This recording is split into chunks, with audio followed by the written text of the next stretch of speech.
Welcome back to the English Hour. Today, we have Jacob with us to talk about a fascinating topic: the impact of technology on modern communication. Jacob, how are you feeling about this? Hi, Sophia. I'm excited to discuss this because technology has changed so much about how we connect with each other. Absolutely. Let's start with the basics. How do you think technology has changed the way people communicate, compared to 20 years ago? Well, 20 years ago, communication was mostly face to face over the phone or through letters and emails.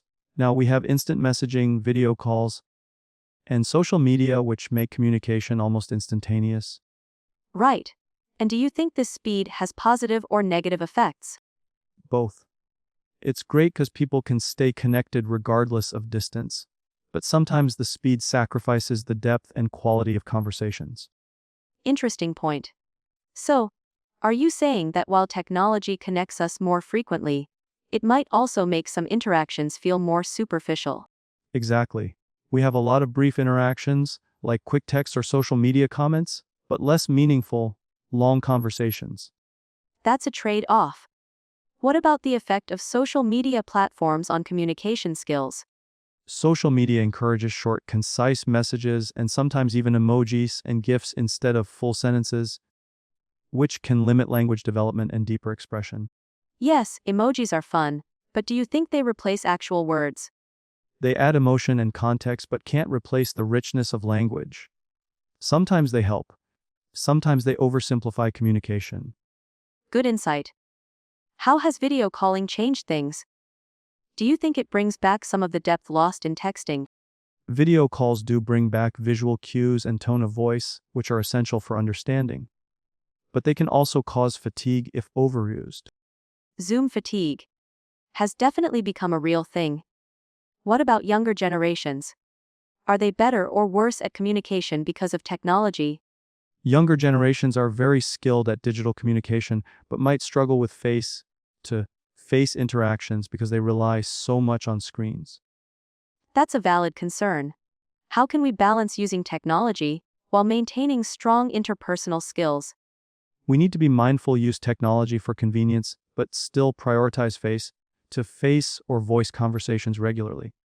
Mindfulness again. So, would you say technology has improved or degraded human relationships overall? It depends on how we use it. It's a tool if we use it wisely. It can strengthen relationships, but overuse or misuse can weaken them. Very balanced view. What role do you think technology will play in future communication? I think it will become even more immersive with virtual and augmented reality, possibly making distant communication feel more like in person. Wow, like being virtually present. Are there risks with this kind of technology? Yes, privacy concerns, addiction, and further reduction of real human contact could be risks. Important to consider. How can we prepare for these changes? Education on digital literacy, setting boundaries, and encouraging real-world social activities. Great advice. Switching gears. How has technology affected language learning and teaching? Technology has made language learning more accessible with apps, online courses, and instant translation tools. Yes, learners can practice speaking and listening anytime. Do you think this changes the role of teachers? Teachers become more like guides and motivators, helping learners navigate resources and practice effectively. How about the challenge of distractions with technology during learning? That's a big challenge. Learners need discipline to avoid multitasking and focus on learning. Discipline is key. How can learners use technology mindfully to improve their English? Use apps and videos actively, practice speaking regularly, and avoid passive scrolling or distractions. Do you have favorite apps or tools for English learners? I like language exchange apps where learners can chat with native speakers and pronunciation tools that give feedback. Those are great. What about using social media for language learning? Social media can be useful for immersion and real-world language use, but should be used selectively. How can learners avoid misinformation or bad habits from social media? Follow reliable accounts, cross-check information, and focus on quality content. Excellent tips. Lastly, how do you see the role of AI in language learning and communication? AI can personalize learning, provide instant corrections, and create realistic practice scenarios. But are there concerns about AI replacing human interaction? Possibly, but AI should complement, not replace human teachers and conversations. That's reassuring. Thanks for these insights, Jacob. There's so much more to explore about technology and communication. Definitely, I'm looking forward to continuing this conversation. Great. Let's keep going and dive deeper into specific apps, social media trends, and communication strategies. Sounds perfect. Let's start by talking about some popular apps. Jacob, which apps do you think have made the biggest impact on how people communicate today? Apps like WhatsApp, Facebook Messenger, and Instagram have revolutionized communication by making it instant and multimedia rich.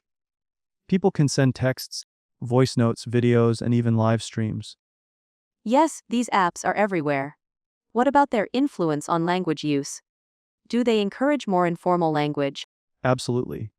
The language on these platforms is usually informal, full of slang, abbreviations, and emojis. This is great for casual conversations, but can be challenging for formal writing skills. That's true. Do you think younger people struggle to switch between formal and informal communication because of this? Sometimes, yes. They might be very fluent in texting language but find academic or professional writing harder. So, how can learners balance this? How can they keep their casual communication skills while improving formal English? Practice is key. Learners should read books, articles, and formal texts regularly, and also practice writing essays or reports alongside chatting with friends. Good advice. Let's talk about social media platforms like Twitter and TikTok. How have they shaped communication styles? Twitter's character limit encourages brevity and wit, while TikTok uses short videos that rely heavily on visual storytelling and creative expression. Do you think these formats affect attention spans? Possibly. Short formats train people to consume information quickly, but it might reduce patience for longer, more detailed content. That's a big concern in education and work. How can people train themselves to focus longer when needed? Setting specific goals and time blocks for deep work and using techniques like the Pomodoro method can help build focus over time. Switching gears to communication in the workplace. How has technology changed professional communication? Emails, instant messaging platforms like Slack, and video conferencing tools like Zoom have transformed how teams collaborate, making remote work possible. Do you think this has made communication easier or more complicated at work? Both.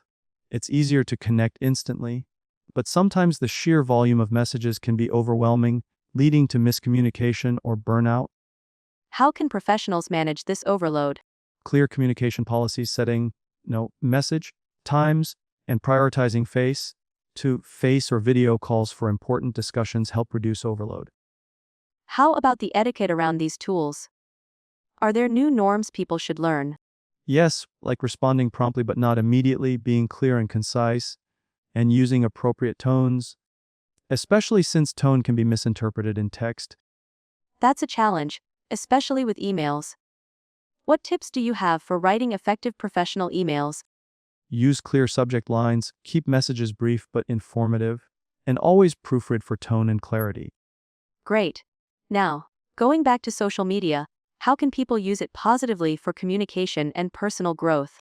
By following educational accounts, joining supportive communities, and sharing authentic experiences, social media can be a tool for learning and connection.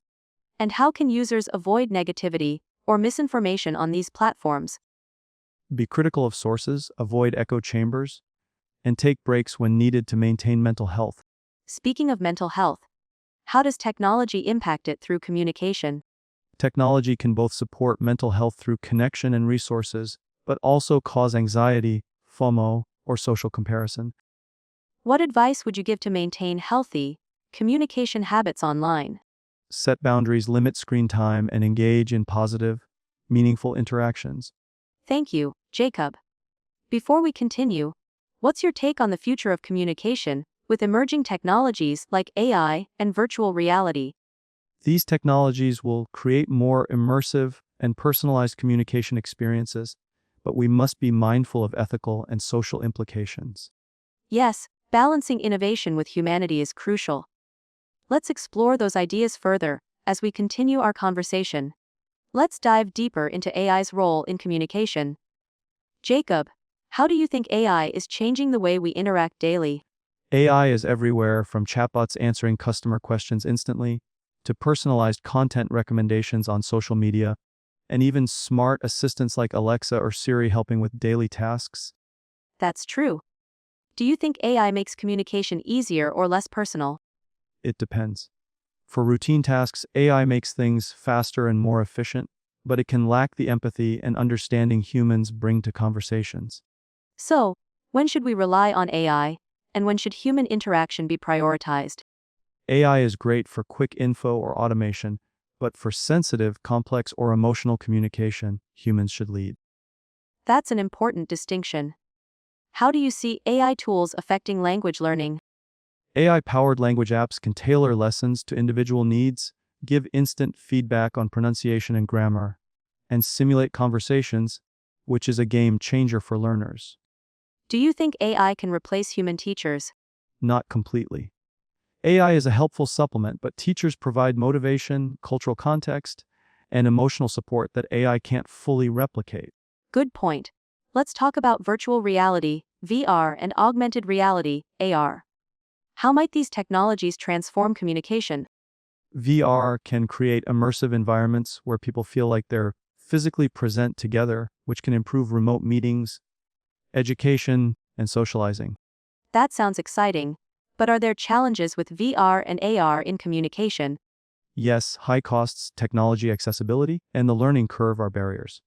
Also, some people might find VR disorienting or isolating if overused. How can we balance using VR AR with real-world interaction? By using VRCHAR as a supplement for specific purposes but maintaining regular face-to-face or video contact to nurture real relationships. Excellent advice. Moving on, what are your thoughts on digital body language? How do emojis, GIFs, and memes influence communication? They add emotional nuance and can clarify tone, making digital messages more expressive and relatable. Do you think there's a risk of misunderstanding with these digital cues? Definitely. Different cultures or individuals might interpret emojis or memes differently, leading to confusion. So, cultural awareness is key in online communication. Absolutely. Being sensitive to diversity and clarifying intent can reduce miscommunication. Switching topics a bit, how has technology influenced storytelling and sharing personal experiences? Platforms like YouTube, TikTok, and blogs allow people to share stories visually and creatively, reaching wide audiences instantly. How does this impact the way people connect emotionally? Visual storytelling can create strong emotional bonds, making experiences more relatable and engaging.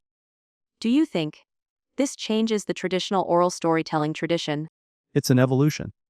The core human need to share stories remains, but technology offers new, dynamic formats.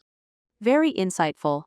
Lastly, how do you envision the future of human connection in an increasingly digital world? I hope people will use technology mindfully to enhance real connections, not replace them, balancing convenience with genuine empathy and presence. That's a hopeful vision. Thanks so much for sharing your thoughts, Jacob. There's so much to explore, and I'm excited to continue this journey together. Thank you, Sophia. I'm looking forward to more deep conversations and learning along the way. Me too. Let's keep the conversation going and dive into even more fascinating topics ahead. Speaking of deeper conversations, Jacob, what are some communication habits you think everyone should develop to improve their relationships, both online and offline? Great question, Sophia. I believe active listening is one of the most important habits. Really paying attention and showing empathy helps build trust and understanding. Absolutely. Active listening changes the whole dynamic. How can someone practice this skill in their daily life? One way is to focus fully on the person speaking, avoid interrupting, and ask clarifying questions to show you're engaged. That makes sense. What about expressing oneself clearly? Any tips for that? Keeping your messages simple and to the point is key, whether you're speaking or writing. Avoid jargon or complicated language unless necessary. Right. Clarity really helps prevent misunderstandings. How do you think technology has helped or hindered this? Technology allows quick sharing, but sometimes encourages rushed or sloppy communication. Taking time to think before responding improves clarity. How can people balance quick replies with thoughtful communication on platforms like WhatsApp or social media? It's okay to let others know if you need time to respond properly. A quick, "I'll get back to you soon" message can manage expectations. Very practical advice. Now, shifting to non-verbal communication, how important do you think it is in digital versus face-to-face interactions? Non-verbal cues like facial expressions and body language carry a huge part of the message in person. Digitally, we miss these, so we rely on tone, emojis, and punctuation to fill the gap. Do you think video calls help bridge that gap? Yes, video adds valuable non-verbal context, making conversations richer and more personal than text alone. But video calls can sometimes feel tiring. What causes that? Zoom fatigue. And how can people cope? It's often due to constant eye contact, lack of physical movement, and mental effort to interpret cues. Taking breaks, limiting call length, and changing settings can help. Great tips. What about the role of storytelling in everyday communication? How can people use storytelling to connect better? Stories engage emotions and make messages memorable. Sharing personal experiences or anecdotes makes conversations more relatable and impactful. Would you say storytelling is a skill worth practicing? Definitely. Whether in interviews, presentations, or casual chats, good storytelling boosts confidence and connection. How can someone get better at storytelling? Practice by recounting simple events from your day, focusing on details, feelings, and lessons learned. Watching great storytellers online can inspire too. That's inspiring. Before we dive into more topics, do you have any favorite communication quotes or advice that have stuck with you? One I like is from Maya Angelou. People will forget what you said, but they will never forget how you made them feel. It reminds me communication is about emotional impact, not just words. Beautifully said. That really captures the heart of meaningful communication. Let's keep exploring these ideas as we go on. Since we touched on emotions, Jacob, how do you think emotional intelligence plays into effective communication? Emotional intelligence is huge, Sophia. It helps people understand their own feelings and others, which leads to better responses and fewer conflicts. How can someone improve their emotional intelligence? Practicing self-awareness is key. Reflect on your emotions and how they affect your behavior. Also, try to empathize with others and see things from their perspective. That sounds like a lifelong skill to develop. Does technology affect our emotional intelligence, do you think? It can both help and hurt. Digital tools can train empathy with diverse stories and experiences, but too much screen time can reduce face-to-face practice, which is essential. So balance again is important. How about managing conflicts? What's your approach when conversations get heated? Staying calm and listening carefully helps. I try to understand the other person's point and look for common ground instead of jumping to defend myself. That's a mature approach. How can technology assist in conflict resolution? Sometimes, communicating via messages allows people to cool down before responding thoughtfully, but it's important not to avoid difficult talks forever. Great insight. Moving on, what role does cultural awareness play in communication today? It's critical.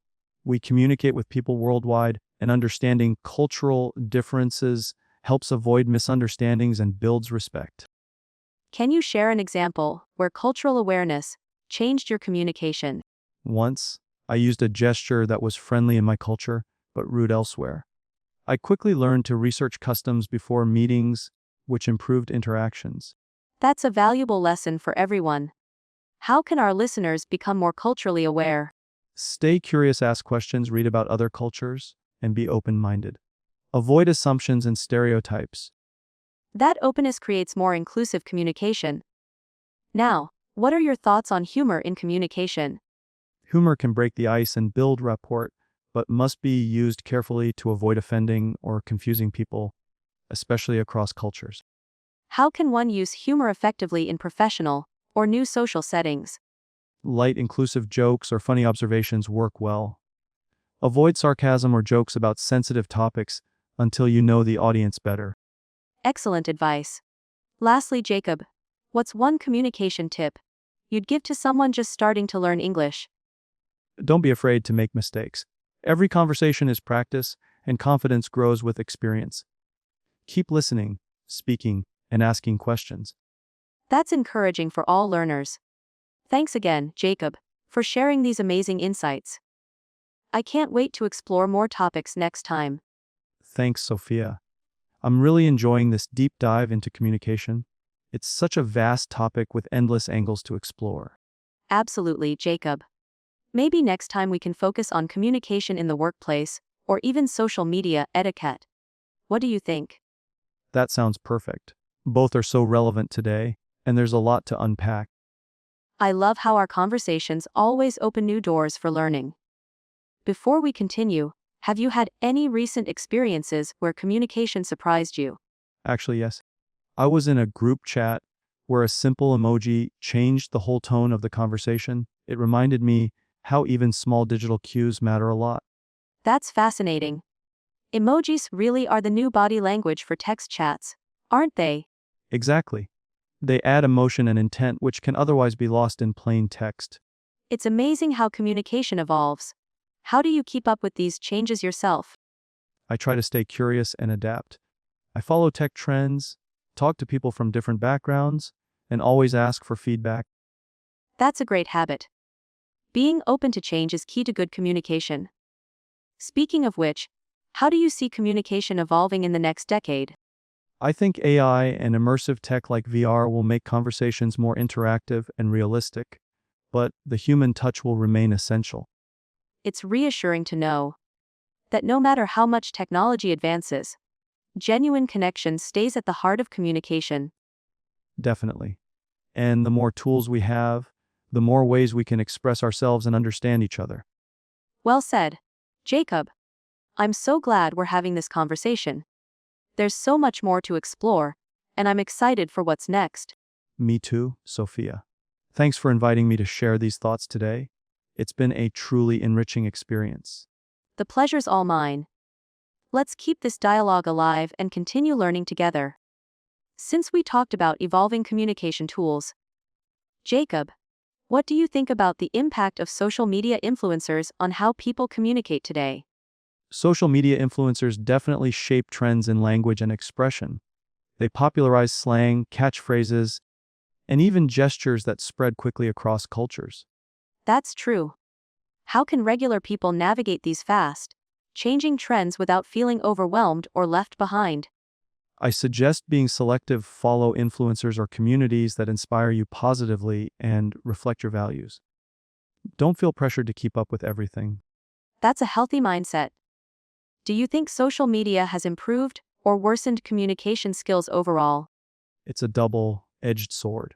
It's easier to connect globally, but sometimes deeper, meaningful conversations get replaced by short, surface-level chats. So, how can we encourage more meaningful communication in such a fast-paced environment? By being intentional, choosing quality over quantity, asking open-ended questions, and really listening when we chat online. That's advice worth remembering. What about communication in professional settings? How do you recommend balancing formality and authenticity? It's important to be professional but also genuine. People appreciate honesty and warmth, even in business. Can you share tips for maintaining that balance in emails or meetings? Sure. Use polite language but avoid jargon or overly complex words. Add personal touches like a friendly greeting or acknowledging someone's effort. Personalizing communication makes a difference. Switching gears a bit, how do you see communication styles differing between generations? Older generations may prefer face-to-face or phone calls, while younger people often favor texting and social media. Understanding these preferences helps bridge gaps. How can people improve communication across these generational divides? By being patient, open-minded, and willing to meet halfway. Sometimes explaining your preferred style helps too. That openness creates stronger connections.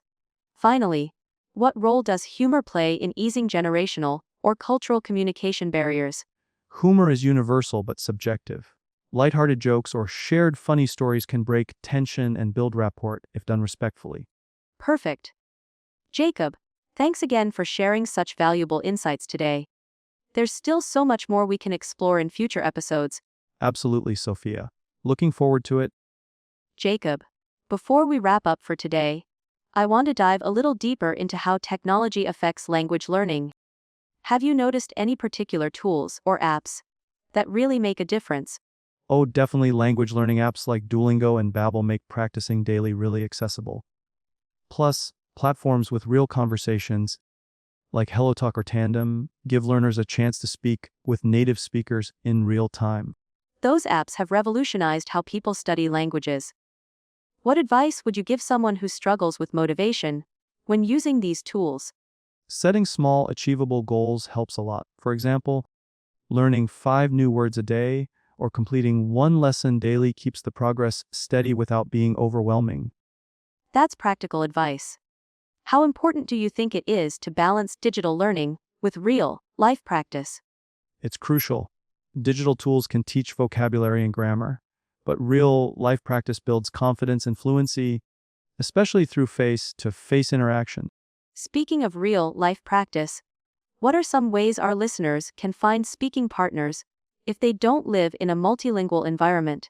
Online communities, language exchange groups, or even joining clubs related to their interests can connect learners with others who want to practice speaking.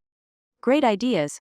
Let's talk about common challenges learners face with pronunciation. What tips can you share? Listening carefully and mimicking native speakers is key. Using tools that provide audio examples and recording yourself to compare can improve pronunciation significantly. Do you think watching movies or shows in the target language helps? Absolutely. It exposes learners to natural speech, slang, and cultural context, making learning more engaging and effective. That's inspiring. We could probably spend hours just discussing language learning strategies alone. For sure, the key is consistency and staying curious. Perfect closing thoughts for this segment, Jacob. Let's continue this next time with even more tips and stories. I'm looking forward to that, Sophia. Maybe next time we can even bring in some listeners' questions about language learning and communication. That's a fantastic idea, Jacob. Engaging with our audience will make the conversation even richer. Absolutely. And hearing their experiences will give us new perspectives to discuss. Before we pause today, Jacob, do you have any personal stories about a time when improving your English really opened a door for you? Yes, definitely. When I first started working internationally, my improved English skills helped me build friendships and collaborations I never imagined possible. That's inspiring. It shows how communication is a bridge to opportunity and connection. Exactly. It's not just about language, but about connecting with people's hearts and minds. Such a powerful reminder. Well, thanks again, Jacob, for being here today and sharing your wisdom. Thank you, Sophia. It's been a pleasure, and I can't wait to keep this conversation going. Me too. To all our listeners, keep practicing, stay curious, and remember every conversation is a step forward. That's right. See you next time. Jacob, since we touched on motivation, what do you think are some effective ways to stay motivated during the tough phases of learning a new language? That's a great question, Sophia. I think setting personal goals that are meaningful helps a lot. Like maybe planning a trip to a country where the language is spoken, or wanting to watch movies without subtitles. Goals definitely give learners something to look forward to. How about incorporating fun into learning? Any suggestions? Absolutely. Gamifying your learning with apps or challenges, joining language clubs, or even cooking recipes in the target language can make the process enjoyable. Cooking recipes, that's creative. It adds culture and practical vocabulary all at once. Exactly. When you connect language learning to your hobbies or interests, it doesn't feel like a chore. That reminds me, how important is cultural understanding in mastering a language? It's essential. Language and culture are intertwined. Understanding traditions, humor, and social norms helps with context and makes communication more natural. Could you share an example from your own experience where cultural knowledge helped you avoid a misunderstanding? Sure. Once I used a phrase that was polite in my language but came off as rude in English. Learning the cultural nuance saved me from awkward situations later. That's a perfect example of why cultural awareness matters. Do you recommend learners explore culture through media or travel? Both are valuable. Media gives immediate exposure, while travel offers immersive experience. Even virtual tours or cooking shows help. Speaking of immersion, how can busy people create immersive environments without traveling? They can change device language settings, listen to podcasts, label objects at home, or find conversation partners online. Those are practical tips. What about handling frustration when progress feels slow? Remember that language learning is a marathon, not a sprint. Celebrate small wins and reflect on how far you've come. That positive mindset can keep anyone going. Do you have any personal rituals that help you stay consistent? I dedicate a fixed time each day, even if just 15 minutes, and mix different activities to keep it fresh. Variety really does keep learning exciting. Have you ever tried learning multiple languages at once? I have, and it's challenging but doable with good planning. Mixing languages carefully and spacing practice helps avoid confusion. That's impressive. What's your favorite language besides English? I really enjoy Spanish. Its rhythm and pronunciation are beautiful, and it's widely spoken, so I get to practice often. Spanish is popular for sure. What advice would you give to beginners starting Spanish, or any Romance language? Focus on verbs and pronunciation early. Romance languages have similar roots, so once you grasp basics, vocabulary grows quickly. Great tips. Switching back to English, what's a common mistake you see learners make, and how can they fix it? One common mistake is overusing the present continuous tense when simple present would work better. Awareness and practice help fix that. Can you explain the difference with an example? Sure. Saying I am going to the gym every day sounds odd, whereas I go to the gym every day is correct for habitual actions. That clarification is helpful. Are there any resources you recommend for mastering such grammar nuances? Websites like Grammarly, English Grammar in Use by Raymond Murphy, and plenty of YouTube channels offer great explanations. Excellent resources. How do you balance learning grammar and practicing speaking? I learn grammar in small chunks and immediately use new structures in conversations to reinforce them. Learning by doing is powerful. What's your advice for learners who get shy speaking English? Start small. Practice with friends or tutors in low-pressure settings. Remember, everyone makes mistakes, and it's part of growth. That's encouraging. Do you think watching English movies or shows with subtitles helps shy learners? Definitely. It builds listening skills and confidence. Eventually, they can try without subtitles and even repeat phrases aloud. Repetition is key, isn't it? What's your favorite English movie or show for language learning? I love Friends. The language is everyday conversational, and humor makes it engaging. Friends is a classic. The humor and cultural references are great conversation starters too. Exactly, and it shows how language connects to culture. Since we're discussing media, how about music? How can songs help with language learning? Songs improve listening, pronunciation, and vocabulary. Lyrics often use idiomatic expressions that learners might not find in textbooks. Do you have any favorite English songs that helped you learn? Yes, classics like Imagine by John Lennon and more recent ones like Shape of You by Ed Sheeran help me with rhythm and word patterns. Music really is a universal teacher. How about podcasts or audiobooks?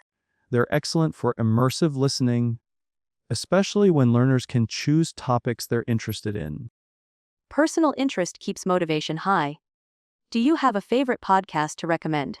The English We Speak by BBC Learning English is fantastic for idioms and phrases.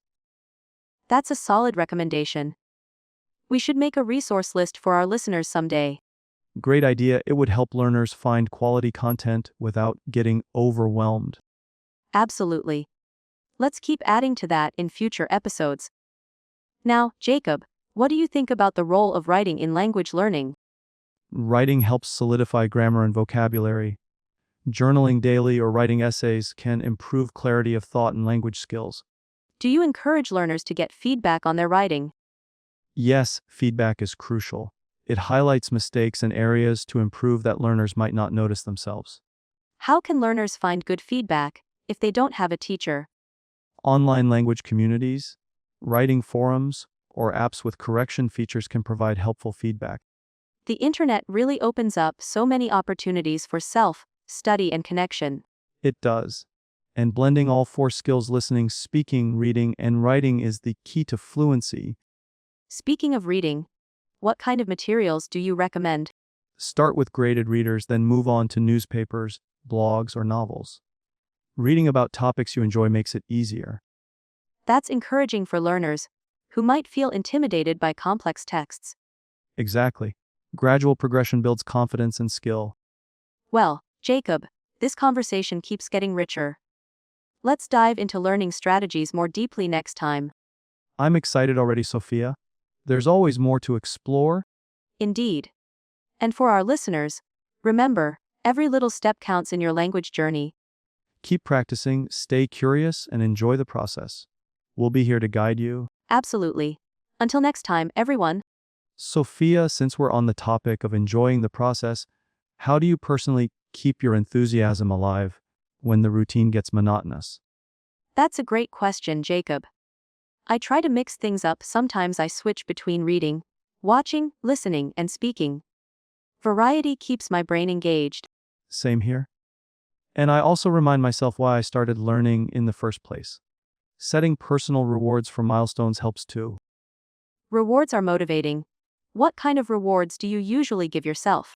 Simple things like taking a day off from studying, treating myself to a favorite snack, or watching a movie in English without subtitles. Those are lovely incentives. Do you think learners should set short-term goals alongside long-term ones? Absolutely. Short-term goals provide quick wins and keep motivation steady, while long-term goals give overall direction. For example, A short-term goal might be learning 10 new words a week, and a long-term goal could be passing an English exam or traveling abroad. that's very manageable advice. How do you suggest learners track their progress? Journals, apps, or even voice recordings to compare how their speaking improves over time. Speaking of speaking, do you think shadowing is an effective technique? Definitely.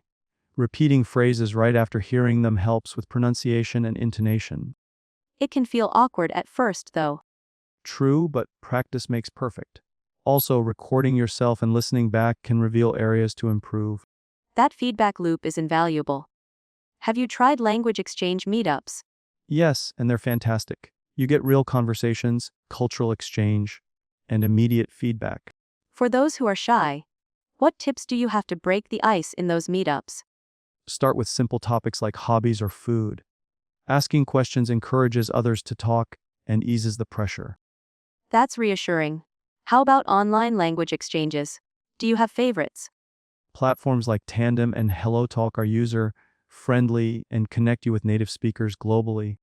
Technology truly expands our learning horizons. Have you experimented with AI language tools? Yes, tools like ChatGPT are great for practicing conversations, grammar checks, and even writing prompts. The future of language learning is exciting. How do you see AI shaping it? I think it'll personalize learning, adapt to individual needs, and make practice accessible anytime. Accessibility is key. Not everyone has access to tutors or classes. Exactly. AI can fill those gaps and supplement traditional learning. Are there any risks or downsides we should be aware of? Over-reliance on AI might reduce real human interaction. Balance is important. So, combining AI tools with real conversations is ideal. Absolutely. Real-life practice builds confidence and social skills that AI can't fully replicate. That's a perfect balance. Let's talk about accent. Should learners focus on sounding like native speakers? It depends on their goals. Clear communication is more important than perfection in accent. That's comforting for many. How do you approach your own accent? I focus on clarity and rhythm, but I embrace my unique voice. Embracing one's identity is powerful. Do you find that it affects how people respond to you? Sometimes yes, but generally people appreciate effort and genuine communication. That's encouraging. Now, what about slang and idioms? Should learners try to master them? Learning common idioms helps understand native speakers better and makes speech more natural. But they can be confusing. True, so learners should focus on idioms used frequently and in appropriate contexts. Could you share some favorites? Sure, break the ice means to start a conversation, and hit the books means to study hard. Those are handy. How can learners practice idioms effectively? Watching movies, listening to podcasts, and trying to use them in conversations. Practice makes idioms stick. How about phrasal verbs? They're tricky for many learners.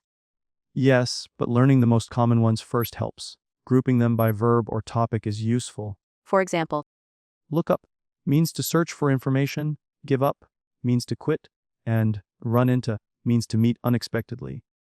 those come up a lot in daily conversations. What about reading news in English? Is it helpful?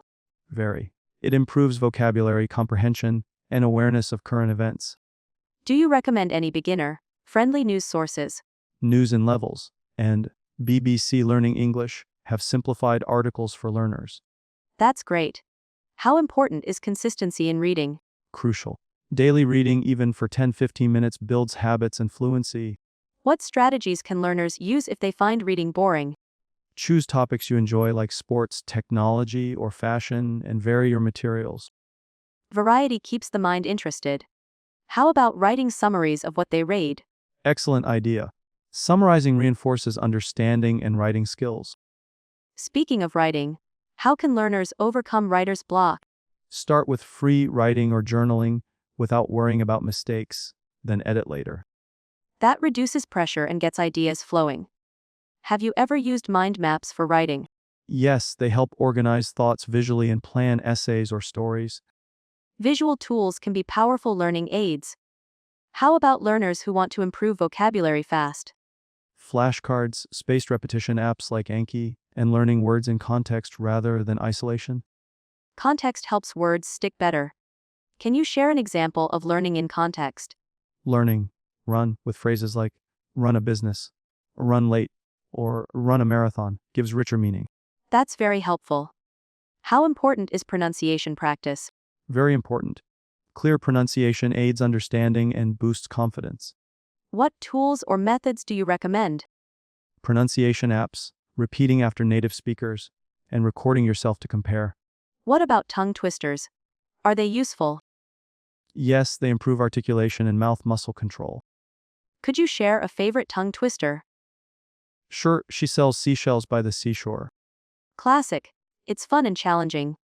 How do you suggest learners tackle difficult sounds? Break words into smaller parts, practice slowly, then speed up gradually. Patience is key. Switching gears, how can learners practice thinking directly in English? Label objects around you in English, narrate your day silently, or talk to yourself. That's a great way to build fluency without translation.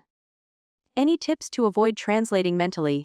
Focus on learning phrases and chunks instead of individual words. That makes conversation flow more naturally.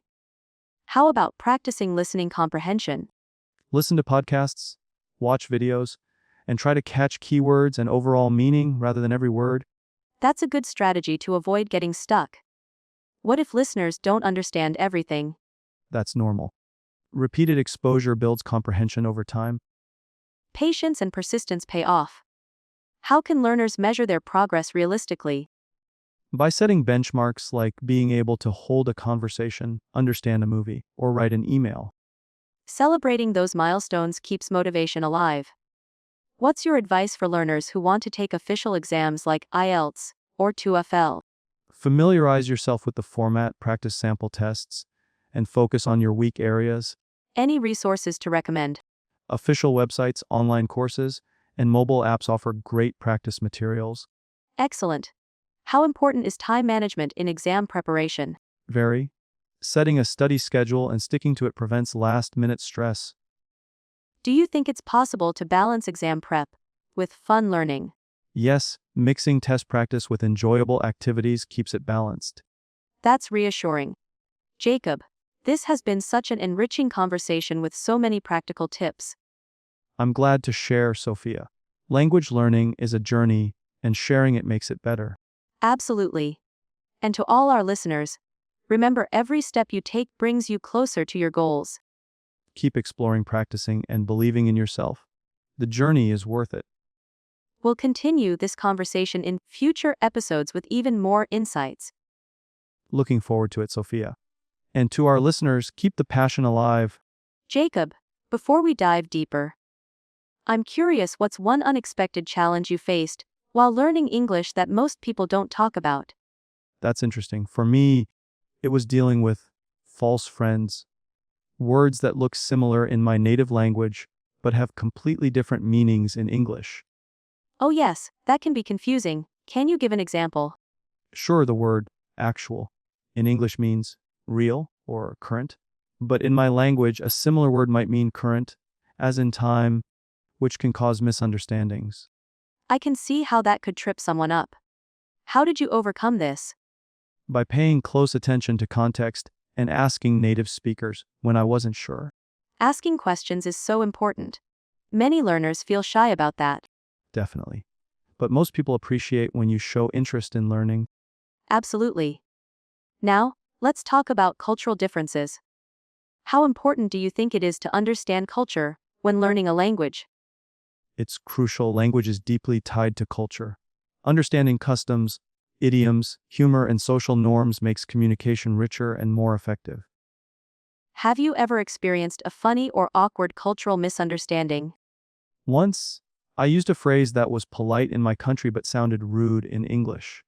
It was embarrassing but a good learning moment. Those moments stick with us. How can learners better prepare for cultural differences? Reading about the culture, watching movies, and engaging with native speakers helps a lot. And perhaps traveling, if possible. Yes, immersion is the fastest way to grasp cultural nuances. Speaking of immersion, how can learners simulate immersion if they can't travel? Creating an English environment, at home labeling items, thinking in English, and joining online communities. That's a great tip. What about social media? How can learners use platforms like Instagram, TikTok, or YouTube to enhance their English? Following English content creators, watching videos with subtitles, and even commenting or participating in challenges. Engaging actively rather than passively, I see. Exactly, it makes learning interactive and fun. On the topic of fun, how important is humor in language learning? Humor is essential. It makes learning enjoyable, helps with memorization, and connects learners to native speakers. But jokes can be hard to understand across languages, right?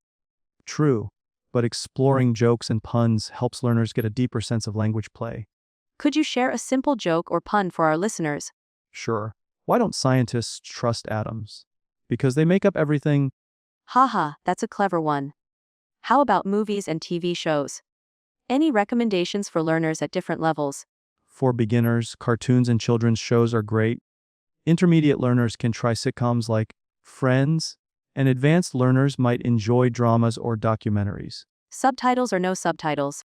Start with subtitles in your language, then switch to English subtitles, and eventually try without any. That gradual approach builds confidence. How can learners stay motivated during plateaus when progress seems slow? Remind yourself that plateaus are natural. Change your routine, set new goals, and celebrate small improvements. Patience and persistence are key themes today. What role does community play in language learning? Huge role. Having a support system encourages practice, feedback, and keeps you accountable. How can learners find or build their language community? Joining clubs, online forums, study groups, or language meetup. What if someone feels isolated or lives in a place without many English speakers? Online communities are a lifeline. Platforms like Reddit, Discord, or Facebook groups offer many opportunities. Technology really bridges distances. Have you ever used virtual reality or gamified apps for learning? Yes, VR apps simulate real conversations and gamified apps make learning a challenge and a game. Sounds fun. Could you name some popular gamified apps? Duolingo, Memrise, and Lingodeer are popular ones. How can learners avoid burnout with so many options available? Balance is important. Mix fun apps with serious study and take regular breaks. Self-care is often overlooked in learning. What advice do you have for learners struggling with frustration or self-doubt? Remember that mistakes are part of learning. Be kind to yourself and keep your goals in sight. Positive mindset goes a long way. How do you stay positive on tough days? I remind myself of how far I've come and think about the exciting opportunities English opens up. That's inspiring. For our listeners, what's the best piece of advice you can give about mastering English? Keep speaking, keep listening, and never be afraid to make mistakes. Every step is progress. Wise words. I hope everyone listening feels encouraged and ready to take on their English journey with passion. Me too, Sophia. It's all about persistence and enjoying the ride. Let's keep exploring together in upcoming episodes. Thank you so much, Jacob, for sharing your insights and experiences with us today. It's been an incredible conversation filled with practical tips and encouragement for all our listeners. Thank you, Sophia. I really enjoyed being here and hope everyone feels motivated to keep learning and growing. Absolutely. And to our amazing audience, thank you for tuning in to the English Hour. Don't forget to like, share, and subscribe to stay updated on all our future episodes. Yes, and please leave your questions or topics you want us to cover next in the comments. We love hearing from you. Until next time, keep practicing, stay positive, and remember your English journey is unique and valuable. Take care, everyone.